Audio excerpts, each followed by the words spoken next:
Edit. Hapon po sir, ikaw po yung may-ari ng lupa na pinagtayo ng kalsada na to. Ako nga. Nakarating po kasi sa aming tanggapan na balak mo daw pong paharangan to kasi may problema daw po dito sa lupa mo. Oo, palalagyan ko nga ng lupa yan. Sir, hindi naman pwede mangyari yun kasi magkakaroon po tayo ng problema. Ano? Madami pong maabala mga sasakyan dito sir. Madami makakabala. Oo. Ay bakit yung lupa ko hindi ba nabala yan? Nung pinagawa niya ng kalye? Alam nyo sir, gobyerno kasi to. Mandatory po na kapag gagawa ng kalye ang lupa mo, kailangan mo sumunod. Meron po ba kayong usapan na na babayaran kayo dyan sa lupa na yan? O Alam mo, kaya yan nagkaroon ng kalyeng ganyan dahil doon sa caretaker ko. Ako nasa ibang bansa noon.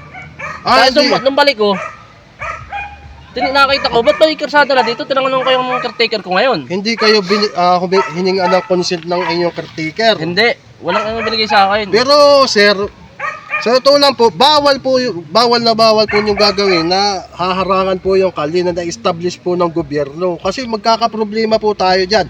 Halimbawa po, pag hinarangan mo yan, makakaabala ka po sa mga dumaraan na sasakyan. Ikawawa naman yung mga motorista na daraan dito. Ay paano naman yung lupa ko?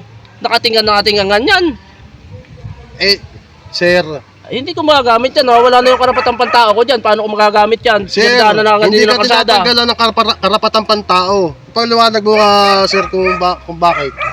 Tika muna, kay mga harang ng meron ba kayo dito na Ay, pinanghaharan? mayroon. Maghintay kayo kukunin ko. Sige, titingnan namin. Grabe ito. Gobyerno ng dapat mandatory talaga eh. Wala naman siyang karapatan na magreklamo pag ganyan. Sir, kukunin ko na. Yan. Yan, sir. Yan. Oo, sir, nandiyan sa yung... Nandiyan, sir, nakalagay. Akin, hanggang doon. Kala ko naman nung una, kukunin ninyo, kaunti lang. Ginawa ninyo isang buo eh. Kaunti lang naman talaga ang lupa nyo rito. Wala pang 1,000 square meter. Anong wala? Ay, akin yung kabila. Akin din yung kabila. Ipaliwanag ko sa'yo. Kung kumuha ba kami ng konti lang, ibig sabihin ba patwi lang kukunin namin? Hindi naman sa ganun. Siyempre sir, kalsada yung gagawin namin. Ay, alam, karsada. Kalsada yun. Baka wala pa yung titulo ko. Baka kung saan mo padalhin. Duda pa kayo sa amin. Alam niyo yung kaya yan ay pahaharangan ko na talaga ng lupa yan. Sir, wag mo papaharangan yan. Ako na nagsasabi sa'yo, magkakaproblema ka dyan. Gobyerno makakalaban mo dyan sir eh. Bakit? Nasaan yung kung gusto ninyo, kung gusto niyo gawin ninyo, kumuha kayo ng equipment at basagin na ninyo yan, simento ninyo. Hindi ganun eh. Hindi ganun sir. Hindi ganun engineer eh. Ganito yan eh. Kapag ito ay tinambakan mo ng lupa at mayroon ng karsada, mananagot ka na sa batas dahil magiging trespassing ka na dyan. Paano magagawa? Dahil established na yan eh. Hindi, kailangan mo. Natatag na yan. Kailangan kang kumuha ng court order bago mo yan tambakan. Ay, Dahil pinayagan ng court order. Yung court taker mo naman ay may power din naman eh. Pinayagan niya. At ikaw naman, kahit wala ka, ang court taker ay may kapangyarihan din magdesisyon kapag wala ang may-ari. Ay ngayong hawak ko ang titulo, ang gusto ko kung hindi ninyo titibagin, bayaran na lang. Sir, ang maganda dyan sir, pumunta ka sa tanggapan, yung mga suhestiyon mo at saka yung mga reklamo mo, doon mo ipabot. Kasi pag dito, baka kung saan pa lumantong ito, ay mas maganda doon formal. Saka, kung maaari lang sir, wag mong papaharangan para hindi naman tayo makaabala doon sa mga ibang sasakyan. Papaharangan ko muna hanggat hindi pa tapos yung usaping yan. Palalagyan namin ng gwardiya. Hindi, haharangan ko muna. Patatambakan ko yan. Hindi, haharangan muna hanggat hindi pa tapos yung usapin. Madami kang maabala ng mga sasakyan, lalo na yung mga nagdi-deliver ng mga produkto. Hindi pwede yung ganun. Harangan na muna dahil hindi ko mapakanabangan yung lupa ko eh.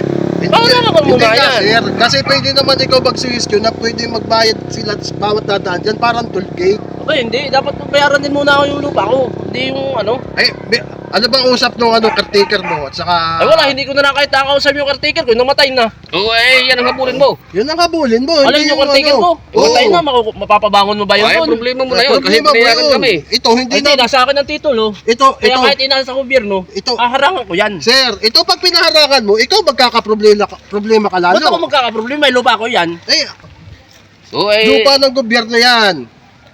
nagbabayad lang kayo ng buwis, pero sa gobyerno pa rin yan. Ah, paano magiging sa gobyerno? Nasa akin nga ang titulo. Kapag ka ang gobyerno na gumawa na ng isang project, pagtatayo, lalo na kung ito'y public service, Ang ibig ito'y sabihin, mandatory na. ang ibig sabihin, kung saan ninyo maisipang magawa, kayo ang masusunod. Siyempre, Ay, gobyerno yan tayo kami. nagkamali. Ba't kayo masusunod? Hindi. Ay, hindi naman yung lupa yan, at akin nga. Correction lang sir ha.